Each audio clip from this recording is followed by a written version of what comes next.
کیا ماضی میں جانے والی ٹائم مشین واقعی ہی بنا لی گئی ہے؟ کیا بہت جلد اس راز سے پردہ اٹھنے جا رہا ہے کہ اس کائنات میں ہم تنہا ہیں یا کوئی اور ہمارے جیسی یا ہم سے ملتی جلتی مخلوق موجود ہے؟ کیا واقعی ہی 13 بلین لائٹ ایئر پہلے ہونے والے بگ بینگ کا پردہ فاش ہونے جا رہا ہے؟ اگر ان سب سوالوں کے جواب جاننا چاہتے ہیں تو اس ویڈیو کو آخر تک ضرور دیکھیے گا۔ ابتدا میں ہماری کائنات بہت گرم تھی۔ آہستہ آہستہ ہماری زمین ٹھنڈی ہونا شروع ہوئی۔ الیکٹران کے نیوکلس کے ساتھ انٹر ایکشن کے نتیجے میں پہلا ایٹم وجود میں آیا۔ کچھ 100 ملین سال پہلے ستارے اور کہکشائیں نمودار ہونا شروع ہوئیں۔ لیکن یہ کیسے وجود میں آئے؟ اس سوال نے جنم دیا $10 بلین کی خطیر لاگت سے بننے والی ایک ٹیلیسکوپ کو، جس کا نام ہے جیمز ویب۔ آپٹکس کی دنیا کا یہ جدید سفر 17ویں صدی میں ایک سادہ سی دوربین سے شروع ہوا اور جیمز ویب جیسی جدید ٹیلیسکوپ تک پہنچتے پہنچتے تقریباً 500 سال لگ گئے۔ اتنے لمبے سفر میں کئی نسلوں کی محنت، لگن اور جستجو شامل تھی۔ 17ویں صدی سے پہلے تک آسمان اور خلا کی وسعتوں میں جھانکنا بس ایک خواب ہی تھا۔ آسمان کی وسعتوں کو جاننے میں فزکس کی جس ایجاد نے سب سے اہم کردار ادا کیا ہے وہ ہے ٹیلیسکوپ۔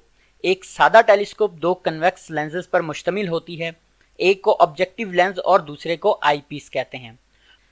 فلکیہ سامسن چاند، ستاروں اور سورج سے آنے والی روشنی سب سے پہلے پرائمری آبجیکٹیو لینز سے گزرتی ہے اور ایک پوائنٹ جسے فوکل پوائنٹ کہتے ہیں پر اکٹھی ہو جاتی ہے۔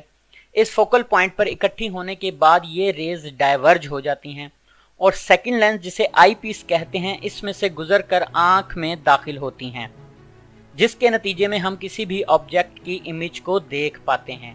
دنیا کی پہلی ٹیلیسکوپ کی ایجاد 17ویں صدی کے شروع میں ہالینڈ کے مڈلبرگ شہر کے رہنے والے ایک اینک ساز ہینس لپرشی کے بیٹے کی بدولت کھیل ہی کھیل میں ہوئی تھی۔ اصل میں ٹیلیسکوپ کی ایجاد حادثاتی طور پر ہوئی تھی۔ اس کی ایجاد کے لیے کوئی منصوبہ، کوئی ریسرچ ورک یا کوئی لیبارٹری نہیں بنائی گئی تھی، لیکن اس سادہ سی ایجاد نے انسان کے سامنے خلا کے بہت سے راز کھول کے رکھ دیے جن سے وہ صدیوں سے ناواقف تھا۔ آسمان کے رازوں سے پردہ اٹھانے میں سب سے اہم رول ایک سائنسدان گلیلیو گلیلی کا بھی ہے، جسے فادر آف ماڈرن فزکس بھی کہا جاتا ہے۔ 1606 میں گلیلیو نے ہینس لپرشی کے اصولوں پر بنائی گئی ٹیلیسکوپ پر کام کرتے ہوئے اس سے بھی زیادہ طاقتور ٹیلیسکوپ بنا لی، جو چیزوں کو 3 گنا بڑا کر کے دکھاتی تھی۔ پھر کچھ دنوں تک گلیلیو نے لینزز کے اندر مختلف تبدیلیاں کر کے اس کی طاقت کو 8 گنا تک بڑھا دیا۔ اس کے بعد گلیلیو نے جب پہلی بار اپنی ٹیلیسکوپ کا رخ آسمان کی طرف کیا تو وہ ورطۂ حیرت میں پڑ گیا، کیونکہ اس نے ایک ایسی دنیا دیکھی تھی جو آج تک انسان کی نظروں سے اوجھل تھی۔ 17ویں صدی کے آغاز میں ایجاد ہونے والی سادہ سی ٹیلیسکوپ نے 19ویں صدی کے اختتام تک ہبل ٹیلیسکوپ کی جدید شکل اختیار کر لی۔ 24 اپریل 1990 کو لانچ کی جانے والی ہبل ٹیلیسکوپ نے اس کائنات کے کئی رازوں سے پردہ اٹھا دیا۔ ہبل ٹیلیسکوپ کی ایجاد سے پہلے تک یہ سمجھا جاتا تھا کہ ملکی وے گلیکسی ہی ہماری کل کائنات ہے اور اس سے آگے کچھ نہیں، لیکن ایڈون ہیبل نے پہلی بار یہ راز آشکار کیا کہ اس کائنات کی وسعت کے سامنے ہماری گلیکسی کی حیثیت ایک ریت کے ذرے سے زیادہ نہیں۔ یہ ہبل ٹیلیسکوپ ہی تھی جس کی ایجاد کے بعد سائنسدانوں کے خلا کے متعلق نظریات یکسر تبدیل ہو گئے۔ ہبل ٹیلیسکوپ کی بدولت سے اس کائنات کو دیکھنے کی حد تقریباً 15 ارب لائٹ ایئر تک پہنچ گئی۔ ہبل ٹیلیسکوپ وقت اور انسانی سوچ کی رفتار کے سامنے سست پڑتی جا رہی تھی، کیونکہ انسانی سوچ اس کائنات میں جہاں پہنچنے کے لیے پر تول رہی تھی، ہبل اس کی متحمل نہیں ہو سکتی تھی۔ انسانی سوچ کی پروان اور ہبل کی صلاحیتوں کی یہ جنگ 30 سال تک جاری رہی اور آخرکار ہبل ٹیلیسکوپ کا متبادل 30 سال کی کوششوں اور $10 بلین کی لاگت کے بعد مل ہی گیا، اور وہ متبادل ہے JWST یعنی James Webb space telescope. James Webb دنیا کا سب سے بڑا اور سب سے پاورفل ٹیلیسکوپ ہے، جس نے اپنا لاکھوں کلومیٹر کا سفر 25 دسمبر 2021 کو شروع کیا۔ 1990 میں لانچ کی جانے والی ہبل ٹیلیسکوپ ہماری زمین کے گرد ہی گھومتی ہے، لیکن جیمز ویب کو زمین کے مدار سے تقریباً 15 لاکھ کلومیٹر دور ایک مقام پر بھیجا جائے گا، اور اس مقام کا نام ہے L2 پوائنٹ۔ اس ٹیلیسکوپ کی سب سے خاص بات یہ ہے کہ اسے ان اصولوں پر بنایا گیا ہے جن کی بنیاد پر انفرا ریڈ لائٹ کو ڈیٹیکٹ کیا جا سکتا ہے۔ عام ٹیلیسکوپ آپ کو صرف ویزیبل لائٹ کی ویو لینتھ دکھاتی ہے۔ اگر آپ تھوڑا پیچھے چلے جائیں اسکول یا کالج کے زمانے میں، تو آپ نے فزکس میں پڑھا تھا کہ الیکٹرو میگنیٹک ویوز ایک بہت بڑے اسپیکٹرم پر واقع ہوتی ہیں، جس میں x rays, ultraviolet rays, infrared waves, radio waves اور مائکرو ویوز سب شامل ہوتی ہیں۔ اس الیکٹرو میگنیٹک اسپیکٹرم میں ایک بہت تھوڑی سی رینج ہوتی ہے ویزیبل لائٹ کی، جسے ہم اپنی آنکھوں سے دیکھ سکتے ہیں۔ एक्स रेज, गामा रेज और अल्ट्रा वायलेट रेज की फ्रीक्वेंसी रोशनी की फ्रीक्वेंसी से ज्यादा होती है। इसी तरह इंफ्रारेड और रेडियो वेव्स की फ्रीक्वेंसी रोशनी की फ्रीक्वेंसी से कम होती है। दूर दराज की गैलेक्सीज के बारे में ज्यादा इंफॉर्मेशन इंफ्रारेड वेव्स की फ्रीक्वेंसी में पाई जाती है। जो भी चीज हरारत खारिज करती है वहां से इंफ्रारेड वेव्स निकलती हैं, ख्वाह वो इंसान हो, जानवर हो, हत्ता के फल्की अजसाम जैसे चांद, सूरज, सियारों और सितारों वगैरह से भी ये रेज निकलती हैं। इन रेज को डिटेक्ट करके दूर दराज के ऑब्जेक्ट को देखा जा सकता है। जेम्स वेब के लेंस को इंफ्रारेड और रेडियो वेव्स की फ्रीक्वेंसी को डिटेक्ट करने के लिए खास तौर पर बनाया गया है, जो हबल टेलीस्कोप के बस की बात नहीं। अगर हबल और जेम्स वेब के प्राइमरी मिरर का मुवाजना किया जाए तो इनमें जमीन आसमान का फर्क नजर आएगा। ये टेलीस्कोप इंफ्रारेड स्पेक्ट्रम में भी काम कर सकती है। इंफ्रारेड रेडिएशन डस्ट क्लाउड में से भी गुजर सकती है और इन्हीं रेडिएशन की बदौलत हम सितारों का बनना देख सकते हैं। साइंसदानों का यह मानना है कि जेम्स वेब टेलीस्कोप माजी में झांकने की सलाहियत रखती है। क्या वाकई ही ऐसा मुमकिन है? क्या इंसान ने माजी में सफर करने की टाइम मशीन बना ली है? तो मैं आपको समझाता हूं कि जेम्स वेब ऐसा कैसे करेगी।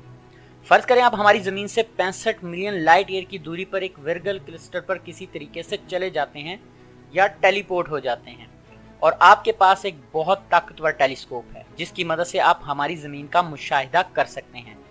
आप अपनी टेलीस्कोप से देख सकते हैं कि डायनासोर हमारी जमीन पर कैसे दिखते थे।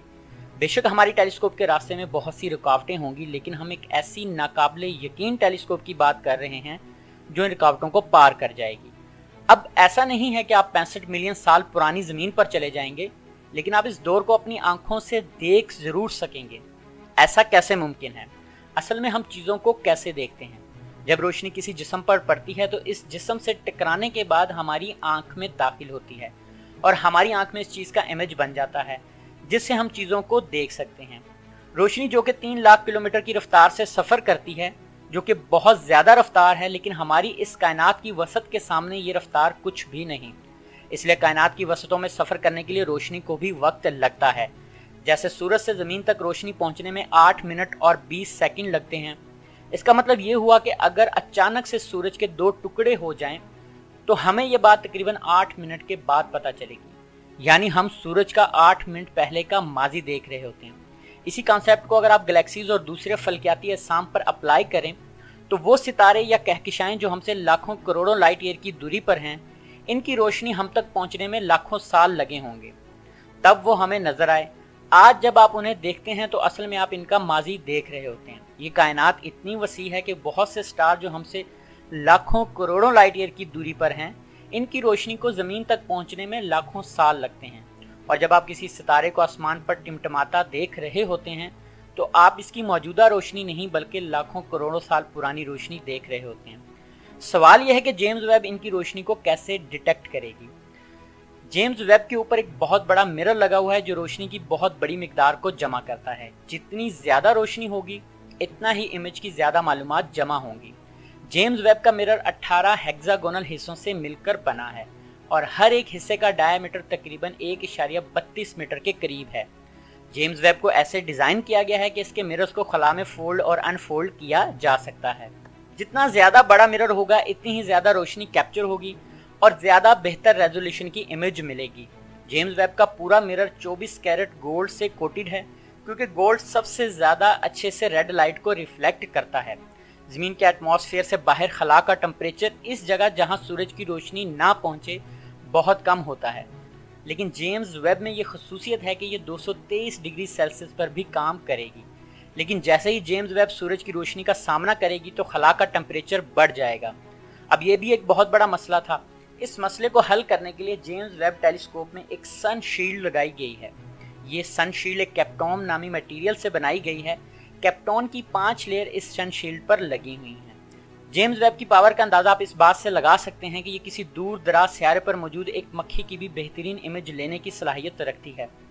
तो फिर क्या वो वक्त ज्यादा दूर नहीं जब हम पता चला सकेंगे कि क्या कोई और इंसानों जैसी या इनसे मिलती जुलती मखलूक इस कायनात में मौजूद है कि नहीं।